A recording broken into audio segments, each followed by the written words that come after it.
Hello and welcome back to my 4th grade virtual classroom.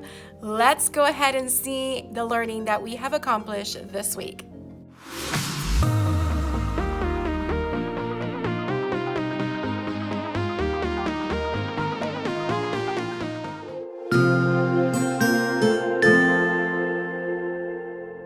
Hi everyone, my name is Mariely Sanchez. I am a 4th grade teacher in South Florida who has been virtual since the beginning of the school year, and we are currently on week 15 in our school year.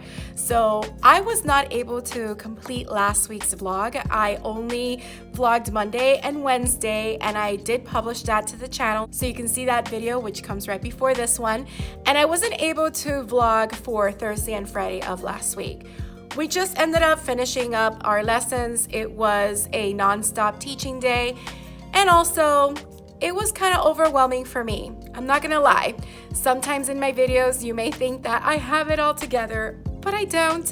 And it's just overwhelming to take into consideration all of the things that we have to make sure that we are on top of, making sure we're on the pacing guide, following what we are asked to teach the students. On top of that, making sure that I am there for the students to support them in any way, whether it's academically or just being there for them, because we're still in the middle of a pandemic and all of us go through it and experience it in many different ways. So I did have some moments last week that were pretty challenging, and me as a teacher, I'm very hard on myself, not just as a teacher, but like in general. I'm one of those people that I'm my worst critic, and I do have some perfectionism tendencies, so that also affects my anxiety and other things. So I did take some time this weekend to kind of regroup and try to, reflect on what made me feel that way and just try to see the bigger picture per se. So I wasn't able to vlog yesterday or Monday. So right now I am coming to you from Wednesday, December 9th, 2020, and it's the end of the school day. So I at least wanted to talk to you about the learning that we did accomplish today, in the hopes that it may give you some ideas on what you can apply if you're a teacher, or if you're a student, you can also maybe take a look at some of these strategies and maybe use it for yourself. And if you're not a teacher or student and you just enjoy seeing what a teacher does during the pandemic in a virtual classroom, you can do that too. But in any of those scenarios, don't forget you can always leave a comment down below and any questions you may have, and I'll be sure to get back to you. So let's jump in and see what we learned today. So we are currently in a new unit in our Wonders series. Wonders is our reading curriculum. So on Wednesdays, we do start with reading, and it is a 90-minute block. I do not teach the students for the full 90 minutes. Sometimes I do, but today we didn't. So I taught them for about 30 to 40 minutes, and then they had an assignment to complete. So this unit goes over adaptations, and our essential question is, what helps an animal survive? So we were looking at the read aloud. So we did do the read aloud on Monday. And then we also looked at the vocabulary words that we needed to go ahead and focus on for this unit. Yesterday, we read the shared read, which is animal adaptations, and today we did a reread of this, and I had students volunteer to read out loud if they wanted to. So we read about the caribou, the skunk, the phasmids over here, and the alligator. And our reading skill that we're working on for this particular unit happens to be main idea and details, so we're back to that. Our district also provides us with these questions that we can use for the multimedia, which is the video that opens up the unit, the listening comprehension, and right here, these two questions deal with the shared read animal adaptations. The rest of the questions come from the main read and the paired read. So once we went ahead and did that, I took the students to Jamboard, and I ended up doing a very simple and scribbly tree map, but the main purpose was for the students to know what the topic was, which was animal adaptations, get the details of all the animals that the passage talked about and what specific adaptations they used to survive. And then at the bottom, we came up with the main idea for the entire passage. Once we did that and had a good discussion about main idea, key details, the students then had a quiz to complete on this shared read. The quiz is questions that I use from the district. So the first 3 are from those questions that I showed you. And then the last 7 I made myself so that the students can review the information from the passage. So as you can see, this is main idea, and this is to support the main idea. This is the vocabulary questions. We're currently going over prefixes. And the last couple of questions are questions that I made so that the students can review the passages. As you can see, we not only have multiple choice, but we also have a multi-select question here, and the students were able to answer that, and I got feedback on that. So pretty much all of them were able to finish that assignment during our asynchronous time, and then it was time for writing. Now for writing, we wrapped up our essay on pandas last week. So the students were able to write the complete essay by Friday, and I was giving feedback to many of the students so that they make sure that they address important parts of their essay. Now, I did it the same way that I showed in the last video. I made it into a PowerPoint assignment, and I was able to check to see how the students were progressing during our asynchronous time. And we did it during a Zoom meeting so I can actually give them feedback. This week, we started a new writing prompt, and we're back to opinion writing. So I did take us to Nearpod, and this is what we did. So the current essay we're working on is tidy versus clutter. I'll show you the prompt in a moment. But what I had the students do was I created this draw it activity with the prompt. I just took a snippet using my snipping tool, a screenshot of it, and I inserted it as a picture so the students can draw it. So basically what they needed to do here was circle the essay keyword, and that is very thick. So let's undo that and go back to our tools here and make it thinner. So they needed to circle the keyword that told them what kind of essay they were writing to. And then they needed to underline the topic. So here's the topic, which I usually tell them it comes after that essay keyword. And let me make this a little tiny bit thicker. And then they needed to tell me whether it was a 1-part or a 2-part prompt. And this happened to be a 1-part prompt because they're only writing about one of these topics. So they're writing either about whether they agree with clutter is okay sometimes, or if they should always try to be neat. So then after that, they had to go ahead and find the APT. So let me just show you how this looks because the next slide does have this completed.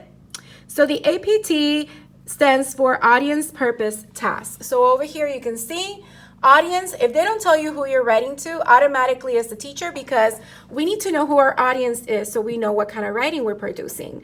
If our teacher is the audience, we know that this is academic writing.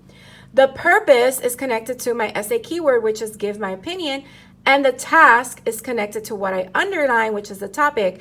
Is clutter okay, or should I always try to be neat? So that's what the students did along with reading the first source yesterday. So they had another draw it activity with the first source where they had to highlight and make annotations. And I'll show you an example of the completed version in a moment. So after the students had an opportunity to do that yesterday, we went to a collaborative board and they got to share the evidence that they collected that will support the prompt, whether they agreed with clutter or with being tidy. So this is an example of an annotated source 1 with the highlighted portions. And I tell my students, be selective with your highlighting. Whatever you highlight, you should have an annotation for. So today, what we ended up doing is they had the second source, Clutter Brings Out Creative Side, and they had to do the same thing. They had to do selective highlighting and annotating. And then we took it to a collaborative board where they gathered the evidence that supported the writing prompt from that passage. And here's the example of an annotated complete example of that particular passage. So as you can see, the beginning stages of this for this week is we are just looking at the sources and how they relate to the writing prompt. Tomorrow, we're going to look at source 3 because this particular writing prompt has 3 sources.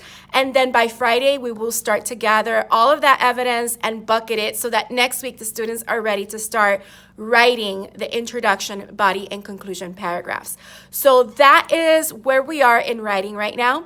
And after that, we started a new chapter in math. We're now in fraction equivalence and comparison.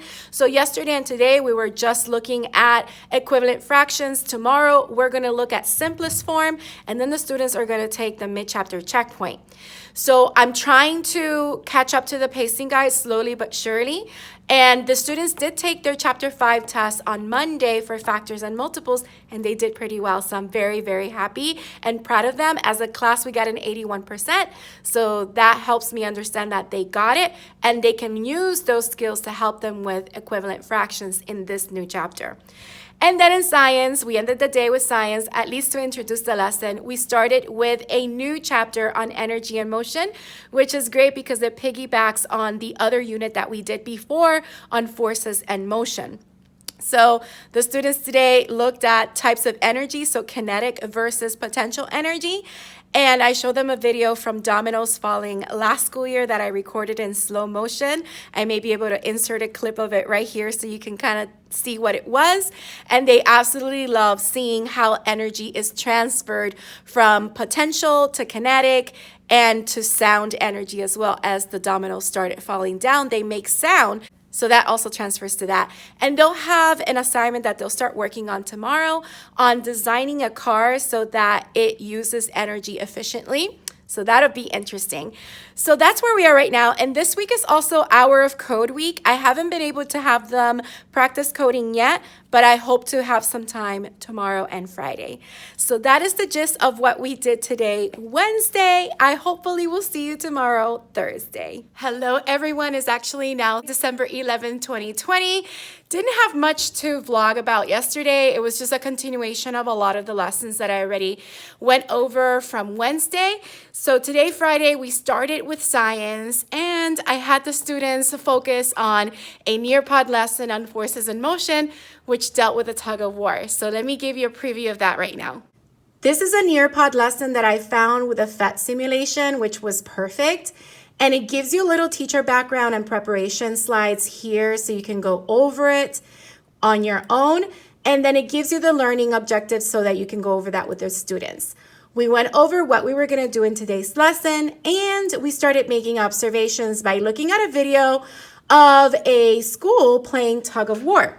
So the students were asked to look at the video and see which team won and why they possibly could have won. And then the students did a draw it where they had to imagine they were preparing for a tug of war, and they had to consider the position and the size of the members on each team. And then they had to draw a diagram of their competing team in the tug of war. So that was a lot of fun. Then we were going to go ahead and ask a question. So we went over what they wanted to know about forces and motion. So this is a collaborative board. They added their questions there and what they wanted to find out. And then we went over what a testable question was and what we needed to make sure we included, which is the independent and dependent variables. So once we did that, we had a little class discussion about what the variables could have been. And then we went over what the independent and dependent variables are in this type of experiment. We thought about it, and then they went ahead and did an open-ended question where they actually wrote their testable question, and they could have referred back to this as well as reference.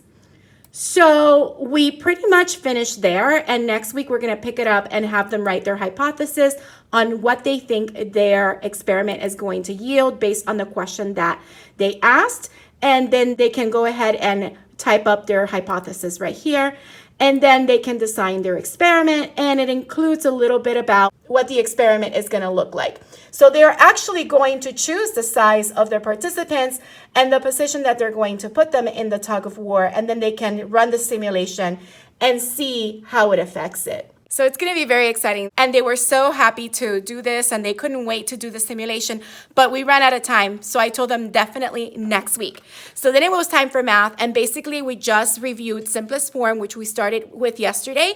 And I had the students work as a whole class on a couple of problems before I assigned the personal math trainer from Think Central, Go Math, so that they can practice that. And then after lunch, we went ahead and started reading the main selection for our current unit, which was on spiders. So here is our main selection. Our unit has the essential question, how do animals survive, or what helps an animal survive? And this was all about adaptations. So we've been reading about different kinds of animals and their adaptations. And I do have to admit, the photos in this particular passage were kind of creepy, but I thought they were cool, and it went really well with the information that was in the text. So the pictures were bright and big, and the students were able to learn about adaptations that spiders have in order to survive.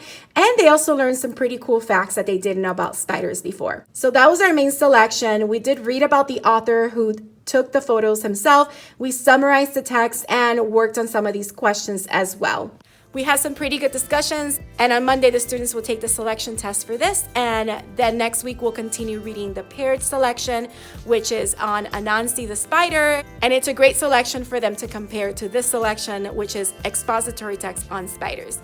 Then it was time for writing, but instead of writing, because this week is the hour of code, we went ahead and worked on some coding. And before we did that, we did go ahead and watch the vocabulary video of This Week in Rap. So we watched that just to get updated on the current events. We had some discussions about that, and then it was time for Hour of Code. And if you don't know what Hour of Code is an event that happens every year where students are encouraged to do an hour of coding just so that they can get some coding skills and practice it. So you just go to hourofcode.com and you click on Try It. And once you do that, you can select the grade level that you want. And the students have options of playing any of these. They seem like games, but they're actually practicing coding skills, which is a lot of fun. While the students were working on it, I was doing it as well, and I shared my screen in case any students wanted to see what I was working with, and I got my Hour of Code certificate by the end of it. And that, my friends, is the end of week 15 in our classroom. Next week is the last week before we go on winter break, and I am taking 2 days off at the end of next week. So I'm mostly teaching my students Monday, Tuesday, Wednesday, so I have a lot of things to make sure I teach them before I go on my little break. All right, so that's all I have for you for today. I hope you enjoyed coming along with us. If you did, don't forget to hit the like button, leave a comment down below, let me know what you thought or any questions you may have. Also, if you haven't subscribed, please consider subscribing and hitting the bell for notifications so you don't miss any future videos. I hope you have a beautiful, magical day, and don't forget to smile. Hello dreamers, wishers, and magical thinkers. Thank you so much for making it to the very end of this video and for showing your support. If you'd like to subscribe, you can do so by clicking on my picture down here. You can also check out my latest videos here and here. Don't forget to believe in the magic that's inside you because you are capable of great things. See you next time.